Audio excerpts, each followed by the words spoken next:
ನಮಸ್ಕಾರ. ನಾನು ಡಾಕ್ಟರ್ ಶಶಿಕಲಾ ರಾವ್. ಜನ್ಮ ಲಗ್ನವನ್ನು ಉದಯ ಲಗ್ನದ ಆಧಾರದ ಮೇಲೆ ಲೆಕ್ಕಾಚಾರ ಮಾಡೋದನ್ನ ತಿಳ್ಕೊಳ್ಳೋಣ. ಜ್ಯೋತಿಷ್ಯ ಶಾಸ್ತ್ರದಲ್ಲಿ ಜನ್ಮ ಲಗ್ನಕ್ಕೆ ಬಹಳ ಪ್ರಾಮುಖ್ಯತೆ ಇದೆ. ಜಾತಕವನ್ನು ಅಧ್ಯಯನ ಮಾಡಬೇಕಾದ್ರೆ ಅದು ಪ್ರಾರಂಭ ಬಿಂದು ಕೂಡ ಹೌದು. ಯಾವುದೇ ಲಗ್ನವಾಗಲಿ, ಅಂದರೆ ಜನ್ಮ ಕುಂಡಲಿಯಲ್ಲಿ ಜನ್ಮ ಲಗ್ನ, ಪ್ರಶ್ನ ಕುಂಡಲಿಯಲ್ಲಿ ಪ್ರಶ್ನ ಲಗ್ನ, ಮುಹೂರ್ತ ಕುಂಡಲಿಯಲ್ಲಿ ಮುಹೂರ್ತ ಲಗ್ನ, ಇವನ್ನನ್ನು ಲೆಕ್ಕಾಚಾರ ಹಾಕಬೇಕು, ನಿಖರವಾಗಿ ಇರಬೇಕು.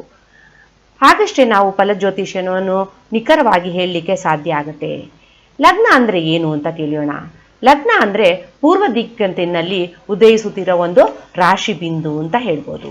ಹಾಗಾದರೆ ಜನ್ಮ ಲಗ್ನ ಅಂದರೆ ಜನ್ಮ ಸಮಯಕ್ಕೆ ಯಾವ ರಾಶಿ ಪೂರ್ವ ದಿಕ್ಕಿಗೆ ಉದಯವಾಗುತ್ತೋ ಆ ರಾಶಿಯನ್ನು ನಾವು ಜನ್ಮ ಲಗ್ನ ಅಂತ ಕರಿತೀವಿ.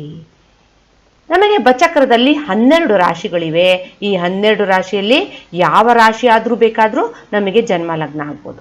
ಇದಕ್ಕೆ ಕಾರಣ ಭೂಮಿ ಪಶ್ಚಿಮದಿಂದ ಪೂರ್ವ ದಿಕ್ಕಿಗೆ ತಿರುಗ್ತಾ ಇದೆ.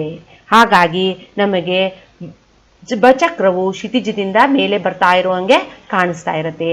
ಹಾಗಾಗಿ ಒಂದೊಂದೇ ರಾಶಿ ಪೂರ್ವ ದಿಕ್ಕಿಗೆ ಉದಯವಾಗುತ್ತೆ ಕಾಣುತ್ತೆ. ಯಾವ ರಾಶಿ ಪೂರ್ವ ದಿಕ್ಕಿಗೆ ಉದಯವಾಗುತ್ತೋ ಅದನ್ನು ನಾವು ಜನ್ಮ ಲಗ್ನ ಅಂತ ಹೇಳ್ತಾ ಇದ್ದೀವಿ. ಭೂಮಿ ಒಂದು ಸುತ್ತನ್ನು ತನ್ನ ಅಕ್ಷೆಯಲ್ಲಿ ಸುತ್ತಬೇಕಾದ್ರೆ 360 ಡಿಗ್ರಿ ಆಗುತ್ತೆ. ಅಂದರೆ ಒಂದು ದಿನಕ್ಕೆ ಒಂದು ಸುತ್ತನ್ನು ಸುತ್ತುತ್ತದೆ. ಹಾಗಾದರೆ ಒಂದು ದಿನಕ್ಕೆ 24 ಗಂಟೆಗಳಾಗುತ್ತೆ. 1 ಡಿಗ್ರಿಯನ್ನು ಅದು ಸುತ್ತಬೇಕಂದ್ರೆ 4 ನಿಮಿಷಗಳನ್ನ ಸಮಯ ತಗೊಳುತ್ತೆ.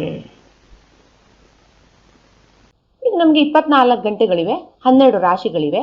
ಹಾಗಾಗಿ ನಾನು ಪ್ರತಿ ಲಗ್ನದ ಪ್ರಮಾಣಗಳನ್ನು 2 ಗಂಟೆಗಳು ಅಂತ ಇಟ್ಟಿದ್ದೀನಿ. ಇದು ಅಂದಾಜು ಅಷ್ಟೇ.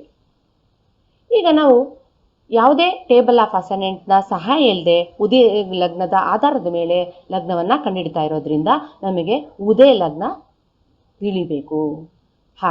ಜೊತೆಗೆ ನಮಗೆ ಜನ್ಮ ವಿವರಗಳು ಕೂಡ ಬೇಕು.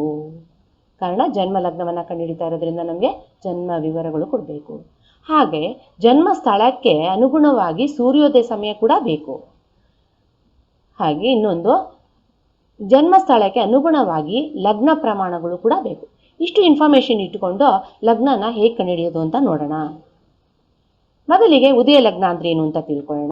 ಸೂರ್ಯೋದಯ ಸಮಯಕ್ಕೆ ಸೂರ್ಯ ಯಾವ ರಾಶಿಯಲ್ಲಿದ್ದಾನೋ ಅದನ್ನು ನಾವು ಉದಯ ಲಗ್ನ ಅಂತ ಕರಿತೀವಿ. ಉದಾಹರಣೆಗೆ ಕನ್ಯಾ ರಾಶಿಯಲ್ಲಿ ಏನಾದರೂ ಸೂರ್ಯ ಇದ್ದ ಅಂದರೆ ಸೂರ್ಯೋದಯ ಸಮಯಕ್ಕೆ ನಾವು ಕನ್ಯಾ ರಾಶಿಯನ್ನೇ ನೋಡ್ತೀವಿ. ಹಾಗಾಗಿ ಕನ್ಯೆಯನ್ನು ಉದಯ ಲಗ್ನ ಅಂತ ಕರಿತೀವಿ. ಇನ್ನು ಸನ್ರೈಸ್ನ ಕ್ಯಾಲ್ಕುಲೇಷನ್ ಮಾಡಬೇಕು. ಸೂರ್ಯೋದಯ ತುಂಬ ಇಂಪಾರ್ಟೆಂಟು. ಕಾರಣ ಒಂದು ಸ್ಥಳದಿಂದ ಇನ್ನೊಂದು ಸ್ಥಳಕ್ಕೆ ಸೂರ್ಯೋದಯ ಕೂಡ ಚೇಂಜ್ ಆಗುತ್ತೆ. ಉದಾಹರಣೆಗೆ ತಗೊಳ್ಳೋಣ. ಇಲ್ಲಿ ಡೇಟ್ ಆಫ್ ಬರ್ತು 24/4/2020, ಜನ್ಮ ಸಮಯ 10 ಗಂಟೆ ಬೆಳಗ್ಗೆ, ಜನ್ಮಸ್ಥಳ ಮೈಸೂರು. ಈಗ ದಿನಾಂಕಕ್ಕೆ ಈ ಜನ್ಮಸ್ಥಳಕ್ಕೆ ಸೂರ್ಯೋದಯ ಸಮಯನ ನಾವು ತಗೊಳ್ಬೇಕಾಗುತ್ತೆ. ಪಂಚಾಂಗದಲ್ಲಿ ನಮಗೆ ಸಿಗುತ್ತೆ, ಕೆಲವು ಮಾಡಿಫಿಕೇಶನ್ ಮಾಡಿ ತೊಗೊಳ್ಬೇಕಾಗತ್ತೆ. ಯಾಕೆಂದರೆ ಪ್ರತಿ 10 ದಿವಸಕ್ಕೆ ಅವರು ಕೊಟ್ಟಿರ್ತಾರೆ ಸೂರ್ಯೋದಯ ಸಮಯನ. ನಮಗೆ ಬೇಕಾಗಿರೋ ಸಮಯಕ್ಕೆ ನಮ್ಮ ದಿನಕ್ಕೆ ನಾವು ಅದನ್ನು ಅಡ್ಜಸ್ಟ್ ಮಾಡಬೇಕಾಗುತ್ತೆ, ಸ್ವಲ್ಪ ಕರೆಕ್ಷನ್ಸ್ಗಳು ಮಾಡಿಕೊಂಡು ತೊಗೋಬೇಕಾಗತ್ತೆ. ಸೊ ದಿನಾಂಕಕ್ಕೆ ಸೂರ್ಯ ಮೇಷರಾಶಿಯಲ್ಲಿದ್ದಾನೆ. ಹಾಗಾಗಿ ನಮಗೆ ಮೇಷ ಉದಯ ಲಗ್ನ ಆಗಿದೆ. ಈಗ ನೋಡೋಣ, ಮೇಷ ಲಗ್ನ ಆಗಿದೆ, ಉದಯ ಲಗ್ನ. ಹಾಗಾಗಿ ಮೇಷರಾಶಿಗೆ ಸೂರ್ಯ ಯಾವತ್ತು ಪ್ರವೇಶ ಮಾಡ್ದ ಅಂತ ಕೂಡ ಬೇಕಾಗುತ್ತೆ ನಮಗೆ. ಅದನ್ನು ನಾವು ಕೂಡ ಪಂಚಾಂಗದಿಂದ ನಾವು ತಗೊಳ್ಳೋದು. ಇಲ್ಲಿ 13/4/2020ಕ್ಕೆ ಸೂರ್ಯ ಮೇಷವನ್ನು ಪ್ರವೇಶ ಮಾಡಿದ್ದಾನೆ. ಜನ್ಮ ದಿನಾಂಕ 24/4/2020. ಅಂದರೆ 2 ವ್ಯತ್ಯಾಸ 11 ದಿವಸ. ಅಂದರೆ ಮಗುವಿನ ಹುಡುವ ದಿನಕ್ಕೆ ಸೂರ್ಯ ಪ್ರವೇಶ ಆಗಿದ್ದ ದಿನಕ್ಕೂ 11 ದಿವಸ ಬರುತ್ತೆ. ಸೂರ್ಯ 1 ಡಿಗ್ರಿ 1 ದಿವಸಕ್ಕೆ ಅಂತ ಅಪ್ರಾಕ್ಸಿಮೇಟ್ ಆಗಿ ತೊಗೊಂಡಿದ್ದೀನಿ. ಹಾಗಾಗಿ 11 ದಿವಸಕ್ಕೆ ಸೂರ್ಯ 11 ಡಿಗ್ರಿ ಮೂವ್ ಆಗಿದ್ದಾನೆ ಮೇಷರಾಶಿಯಲ್ಲಿ ಅಂತ ಇಟ್ಕೊಳ್ತಿದ್ದೀನಿ. ಮೇಷರಾಶಿಯ ಸ್ಪ್ಯಾನು 30 ಡಿಗ್ರಿ, ಲಗ್ನದ ಪ್ರಮಾಣ 2 ಗಂಟೆ ಅಂದರೆ 120 ನಿಮಿಷ ಆಯಿತು. ಜನ್ಮ ಸಮಯಕ್ಕೆ ಸೂರ್ಯ 11 ಡಿಗ್ರಿ ಮೂವ್ ಆಗಿದ್ದಾನೆ ಮೇಷ ಲಗ್ನದಲ್ಲಿ.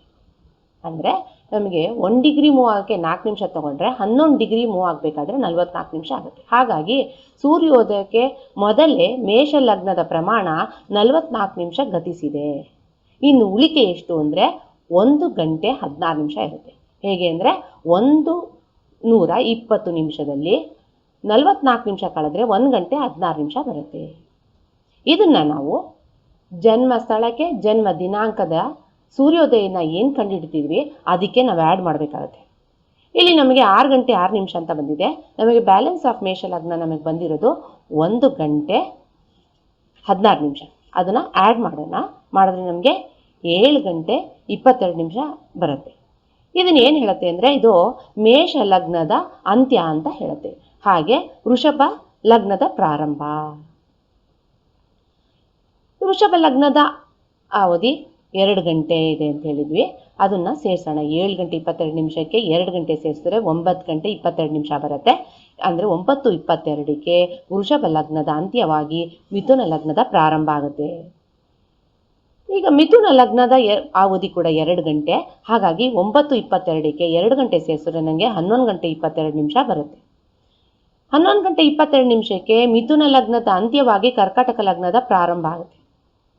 ನಮ್ಮ ಮಗುವಿನ ಜನ್ಮ ಸಮಯ 10 ಗಂಟೆ. ಹಾಗಾಗಿ 9:22ರಿಂದ 11:22ವರೆಗೆ ಮಿಥುನ ಲಗ್ನ ಇರುತ್ತೆ. ಹಾಗಾಗಿ ನಮ್ಮ ಮಗುವಿನ ಜನ್ಮ ಲಗ್ನ ಮಿಥುನ ಲಗ್ನ ಅಂತ ಹೇಳ್ಬೋದು. ಜನ್ಮ ಲಗ್ನವನ್ನು ಸೈಡೀರಿಯಲ್ ಡೇ ಆಧಾರದ ಮೇಲೆ ನೋಡೋಣ. ಸೈಡೀರಿಯಲ್ ಡೇ ಅಂತಂದರೆ ಒಂದು ನಕ್ಷತ್ರ ದಿನ ಅಂತ ಅರ್ಥ. ಭೂಮಿ ಒಂದು ಸ್ಥಿರ ನಕ್ಷತ್ರವನ್ನು ಅನುಸರಿಸಿ ತನ್ನ ಅಕ್ಷೆಯಲ್ಲಿ ಒಂದು ಸುತ್ತು ಸುತ್ತಿದಾಗ ಆಗುವ ಒಂದು ಕಾಲಾವಧಿಯನ್ನು ನಾವು ನಕ್ಷತ್ರ ದಿನ ಅಂತ ಕರಿತೀವಿ. ಇದು ತಗೊಳ್ಳುವ ಸಮಯ 23 ಗಂಟೆ 56 ನಿಮಿಷ ತಗೊಳುತ್ತೆ. ನಮಗೆ ಸೂರ್ಯ ದಿನದಲ್ಲಿ 24 ಗಂಟೆ ಒಂದು ದಿನಕ್ಕಿದೆ. ಅಂದರೆ ಇದೆರಡರ ವ್ಯತ್ಯಾಸ 4 ನಿಮಿಷ ಆಗುತ್ತೆ. ಇಲ್ಲಿ ನಮಗೆ ಲಗ್ನದ ಪ್ರಮಾಣಗಳು ಕೂಡ ವ್ಯತ್ಯಾಸ ಇದೆ. ಮೇಷ ಲಗ್ನಕ್ಕೆ 1 ಗಂಟೆ 48 ನಿಮಿಷ ಇದೆ. ವೃಷಭ ಲಗ್ನ 2 ಗಂಟೆ 2 ನಿಮಿಷ ಇದೆ. ಮಿಥುನ ಲಗ್ನ 2 ಗಂಟೆ 11 ನಿಮಿಷ ಇದೆ.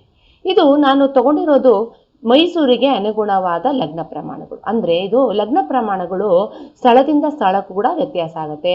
ಇದು ನಮಗೆ ಪಂಚಾಂಗದಲ್ಲಿ ಸಿಕ್ಕುತ್ತೆ ಇನ್ಫಾರ್ಮೇಷನು. ನಮಗೆ ಮೇಷ ಲಗ್ನದ ಪ್ರಮಾಣ 1 ಗಂಟೆ 48 ನಿಮಿಷ.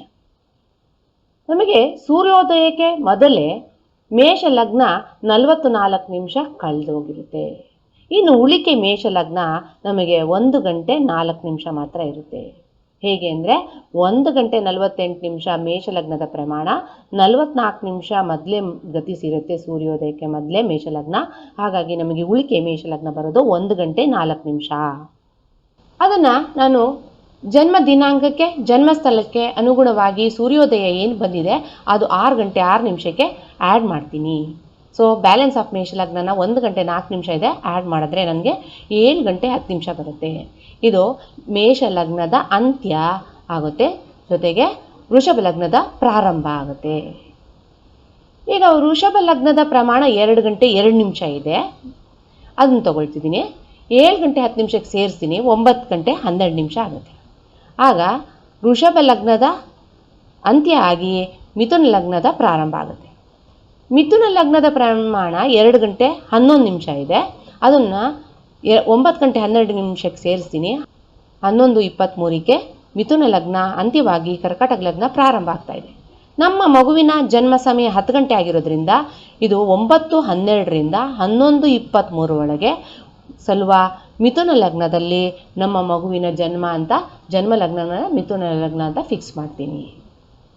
ಈ ರೀತಿಯಾಗಿ ಒಂದು ಅಂದಾಜುವಾಗಿ ನಾವು ಕ್ಯಾಲ್ಕುಲೇಷನ್ ಮಾಡೋದು ಜನ್ಮ ಲಗ್ನನ. ಇದು ಉದಯ ಲಗ್ನದ ಆಧಾರದ ಮೇಲೆ, ಜೊತೆಗೆ ನಾವು ಸೂರ್ಯೋದಯನೂ ಸೇರಿಸ್ಕೊಳ್ತೀವಿ. ನಿಖರವಾಗಿ ನಮಗೆ ಜನ್ಮ ಲಗ್ನವನ್ನು ಡಿಗ್ರಿ ಮಿನಿಟ್ಸಲ್ಲಿ ಕಂಡುಹಿಡಿಬೇಕು ಅಂತಂದರೆ ನಮಗೆ 2 ಪದ್ಧತಿ ಇದೆ. ಒಂದು ಸಾಯನ ಪದ್ಧತಿ, ಒಂದು ನಿರಾಯನ ಪದ್ಧತಿ ಇದೆ. ನಮಗೆ ಟೇಬಲ್ ಆಫ್ ಅಸೆಂಡೆನ್ಸ್ನ ನಿರಾಯನ ಪದ್ಧತಿಯಲ್ಲಿದೆ, ಇದರ ಆಧಾರದ ಮೇಲೆ ನಾವು ಕಂಡುಹಿಡಿಬೋದು.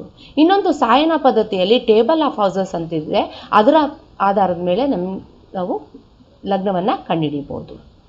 ಮುಂದಿನ ದಿನಗಳಲ್ಲಿ ನಿರಾಯನ ಪದ್ಧತಿಯಲ್ಲಿ ಜನ್ಮ ಲಗ್ನವನ್ನು ಹೇಗೆ ಕಂಡುಹಿಡಿಬಹುದು, ಹಾಗೆ ಸಾಯನ ಪದ್ಧತಿಯಲ್ಲಿ ಜನ್ಮ ಲಗ್ನವನ್ನು ಹೇಗೆ ಕಂಡುಹಿಡಿಬೋದು ಅಂತ ತಿಳಿಸ್ಕೊಡ್ತೀನಿ. ಧನ್ಯವಾದಗಳು. ನಮಸ್ಕಾರ.